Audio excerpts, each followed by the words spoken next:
भगवान की दृष्टि मुझ पर है, तो मैं कोई भी ऐसा कर्म ना करूं जिसका मुआवजा मुझे बहुत बड़े रूप से चुकाना पड़े। ठीक है, कर्म सिद्धांत सबको याद रखना है। कर्म ऐसी शक्ति है और कर्म ऐसी ताकत है, चाहे दुनिया के किसी भी कोने में जाके बैठ जाना, कर्म वहां पर भी आपको पकड़ लेगा। ठीक है, समझ में आ रहा है? कर्म की ताकत क्या है? क्या है कर्म की ताकत? क्या है कर्म की ताकत? कर्म की ताकत, आप कहीं पर भी बैठो, कुछ भी करो, पर कर्म आपको वहां ढूंढ लेगा। हम कई बार सोचते हैं ना, हम ये कर्म करके चले जाएंगे बाहर कहीं दूसरे देश दूसरे शहर में, लेकिन कर्म तो कहाँ आएगा? चाहे आप दूसरे देश में जाओ, दूसरे शहर में जाओ, चाहे आप कितनी गहरी गुफा में जाओ, कर्म आपको कभी नहीं छोड़ेगा। और चाहे आप शरीर क्यों न छोड़ दो, तब भी कर्म आपको नहीं छोड़ेगा। कर्म का बड़ा रूप है कि कर्म जो करते हैं वो आत्मा करती है शरीर के द्वारा, तो कर्म का लेप जो चढ़ता है वो आत्मा पर चढ़ता है शरीर के द्वारा। तो बच्चों, सभी को आज बाप का मैसेज यही है, संदेश यही है, कर्म फिलॉसफी को समझो, कर्म के सिद्धांत को जानो। क्योंकि कर्म भी है तो पाप कर्म भी है। विकर्म करते हैं तो क्या होता है? क्या होता है?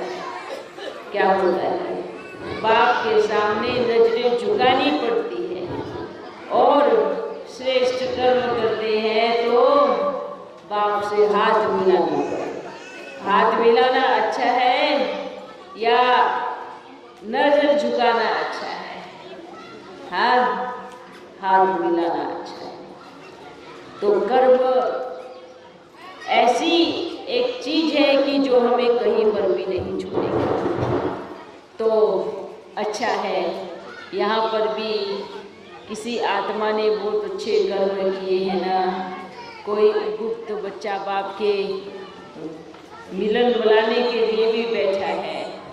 यहाँ पर भी कई बच्चे बाप के हैं, तो ये भी कर्म खींच के लेके आया ना कि तेरे भाने सर्व का भला, है ना। तो सर्व का भला माना कौन? कभी कभी एक आत्मा अनेक आत्माओं का कल्याण कर देती है, तो तेरे भाने सर्व का भला। देखो, आपको भी यहाँ पर कर्म लेके आया है और बाप को आपका प्यार लेके आया है। अच्छा बच्चों, अभी हम चलते हैं, फिर मिलेंगे, पर अपनी भाषा में उनको जरूर मैसेज पहुँचाना कि कर्म सिद्धांत को जरूर समझाना। ये समय ही ऐसा है, बच्चे कहते हैं बाप को याद करो, लेकिन बाबा ये कहेगा कि कर्म को देखो। जैसे ही कर्म महान बन गए तो मानो बाप की याद बुद्धि में घूमने लगी। ये कर्म ही एक ऐसी चीज़ है जो बाप के करीब लेके जाती है। कर्म माना भगवान के करीब लेके जाना। कौन सा कर्म? दोनों ही कर्म करीब लेके जाएंगे। समझ में आ रहा है? पाप कर्म भी करीब लेके जाएगा तो पुण्य कर्म भी करीब लेके जाएगा, दोनों ही करीब लेके जाएंगे। पर फर्क कैसा रहेगा? फर्क कैसा रहेगा? पाप कर्म करीब लेके जाएगा सजा दिलाने के लिए, और पुण्य कर्म करीब लेके जाएगा गले लगाने के लिए। अब बच्चों को देखना है कि मुझे गले लगना है या सजा प्राप्त करनी है। तो कर्म कभी किसका भी पीछा नहीं छूटता। बच्चे कहते ना बाबा हम आपके हैं, आप तो साथ देना, तो बाबा कहेगा मैं साथ नहीं देता, ना मैं सजा देता हूँ। बाबा कहेगा मैं तो बस आप बच्चों के कर्म के हिसाब से चलता हूँ। ठीक है। आप बच्चे सदा खुश रहो, बाप ये वरदान देने आए हैं, कर्म अनुसार सदा सदा खुश रहो। अच्छा बच्चों, ओ चलते हैं, सभी अपना अपना ध्यान रखना, खुश रहना, सदा खुशी की खुराक खाते रहना। गम जैसा रोग नहीं और खुशी जैसी खुराक नहीं। तो ये खुराक है, ये मिलती रहेगी, पर कभी दूसरों को दुख नहीं देना। ठीक है। एक कहावत है, दुख देंगे तो दुख देंगे तो बताओ आगे की लाइन, दुख देंगे तो दुखी होके मरेंगे, और सुख देंगे तो सुख से शरीर छोड़ेंगे। तो अब बच्चों के ऊपर डिपेंड है, तो दुख देना है या सुख मिलना है। ठीक है।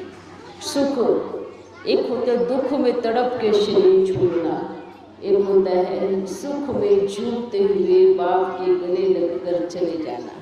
दोनों में फर्क है ना। जाना तो दोनों सूरत में है, दुखी हो तड़प कर खटिया में पड़कर शरीर छोड़े, या बैठे बैठे योग की यात्रा में शरीर छोड़े और बाप सामने हो, मैं बाप को देख रहा हूँ, बाबा मुझे देख रहे हो, अपनी गोदी में उठाए मुझे लेके चले जाए। दोनों सूरत में जाना तो है, पर कौन सी सूरत अच्छी है? कौन सी सूरत अच्छी है? बताओ कौन सी सूरत अच्छी है? हाँ, बाप के साथ चलना, बाप हमें गले से लगा करके लेके जाए, वो सुख है। इसलिए बोलते हैं अनेक आत्माओं के प्रति शुभ भावना रखो, अनेक आत्माओं के प्रति नेक भावना रखो, सुख की भावना रखो, प्रेम की भावना रखो। ठीक है। अच्छा बच्चों, ओ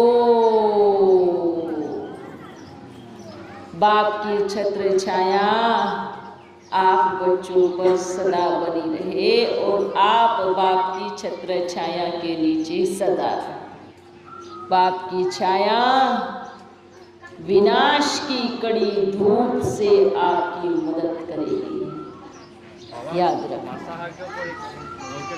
हाँ हाँ, यही तो कर्म है ना, दुख नहीं देना। मांसाहार, मांसाहार मतलब मन का पूरी तरह से नाश कर देना। मांसाहार, देखो कमाल की बात है, ये मांसाहार कब से शुरू हुआ? कब से शुरू हुआ? सोचो, ये मांसाहार कब से शुरू हुआ?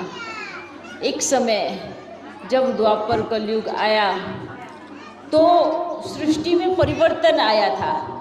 उस समय ऐसा परिवर्तन आया था, उलट पुलट हुआ था उस समय में, क्योंकि रावण जब आता है तब भी तबाही मचाता है, और जाता है तब भी तबाही मचाता है। दोनों ही सूरत में बड़ा भारी नुकसान होता है। आता है, जन्म लेता है, तब भी हल्ला होता है सृष्टि में, और जब जाता है तो पूरी तरह से सफाई करके जाता है। उस समय क्या हुआ? स्थिति बिगड़ी, खान पान कुछ नहीं बचा, सब जहाँ थे वहाँ रुक गए, जंगलों में थे जंगलों में रह गए। उस समय खाने पीने की सिचुएशन ऐसी थी, तो जो देखा छोटे जीव को मार के खा गए। अब धीरे धीरे उनके बच्चे हुए, फिर बच्चों को भी वही खाना पड़ा। चलते चलते चलते चलते ये परंपरा बन गई, पर लेकिन परिवर्तन कुछ नहीं आया, और बढ़ता गया बढ़ता गया बढ़ता गया। बोलते हैं पहले मजबूरी से खाते थे, पर वो स्वाद से खाते। पहले भोजन नहीं था तो जान बचाने के लिए खाते थे, लेकिन अब सब कुछ होते हुए भी जान लेकर भी भोजन खाते थे। ये जो मांसाहार है, ये जो पाप कर्म है, इससे कोई नहीं बच सकता। ध्यान रहे, ये कैसे ना कैसे हिसाब किताब जरूर लेगा। चाहे शरीर में बीमारी की वजह से, चाहे मानसिक संतुलन बिगड़ जाए उसकी वजह से, चाहे बच्चों में बीमारी आए उसकी वजह से, किसी न किसी प्रकार से ये कर्म कभी पीछा नहीं छोड़ता। इसलिए बच्चों, ये लास्ट अटेंशन है सभी को, ये बाप का लास्ट मैसेज है। देवी देवता कुल की आत्माएं शुद्ध और शाकाहारी होती है। शुद्ध, आपको प्रकृति ने बहुत कुछ दिया है, आप वो खाओ, लेकिन किसी को मार के खाना जीव हत्या महापाप है, और इस महापाप से कोई भी नहीं बच सकता। ये महापाप अभी भी समय है। पहले तो चलो कोई आपको शिक्षा देने वाला नहीं मिला, किंतु अब आपको रास्ता दिखाने वाला मिला है। रास्ता भटक गए थे, रास्ता दिखाने वाला मिला है, तो रास्ते पे आ जाओ, नहीं तो क्या होगा, है ना। एक नदी है यहाँ पर, कौन सी नदी? ब्रह्मपुत्र नदी। इतना बड़ा उछाल मारेगी, सब बहा के चला जाएगा। हाँ, समझ में आया? ये हिसाब किताब, फिर उस नदी में से बड़ी बड़ी मछलियाँ निकलेगी, जानवर निकलेंगे, जैसे आपने खाया फिर वो भी खाएंगे। उनको भी तो भूख लगेगी ना, उनको भूख लगेगी तो वो कहाँ जाएंगे, फिर वो आपको खाएंगे। बदला पूरा हुआ, हिसाब किताब चुलतू हुआ। आपकी एक टांग खा गए तो आप दूसरी टांग को लेके भाग भी नहीं सकते।